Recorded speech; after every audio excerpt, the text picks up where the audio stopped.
quelques jours, et la délégation du Burkina Faso est en séjour en République malienne. Et justement, dans le cadre de la tenue de la première réunion ministérielle des États de l'Alliance du Sahel. Et nous avons pu entreprendre des travaux entre pairs, notamment du Niger, du Burkina Faso et du Mali. Et nous avons pu élaborer des documents.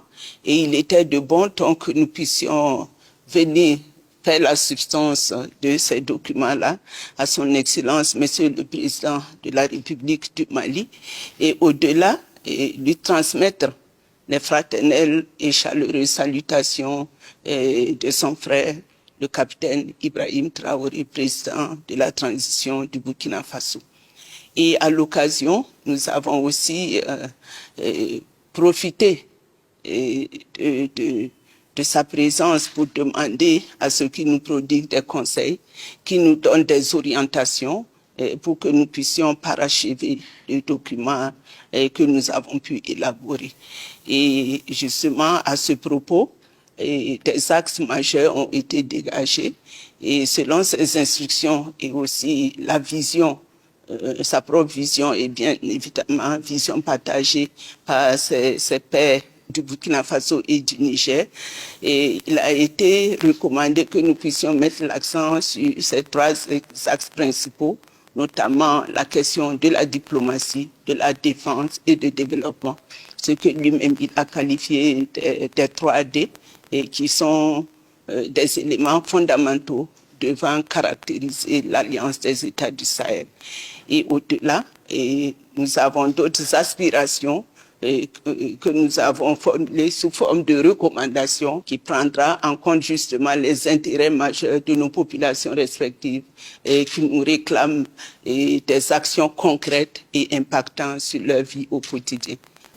Les actions qui vont suivre la rencontre de Bamako, c'est la validation de nos recommandations, parce qu'il y a eu la réunion des experts qui a examiné l'avant-projet, qu'elle nous a soumis, auquel nous avons apporté des amendements pour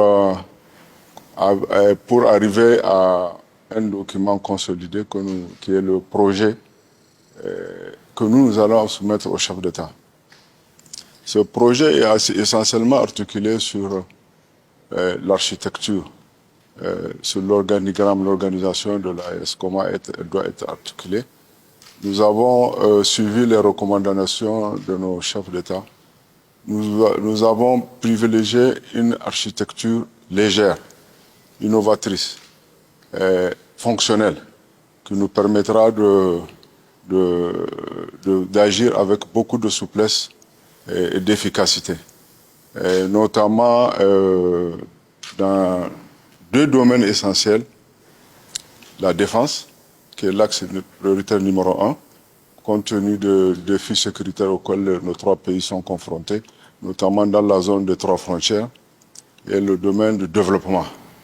Le domaine de développement, ça concerne tous les domaines de développement, et surtout les projets structurants qui ont manqué à nos pays. Or, ils sont la base, ils sont le fondement du développement. Sans oublier la question monétaire que nous considérons aujourd'hui comme une urgence pour nos pays.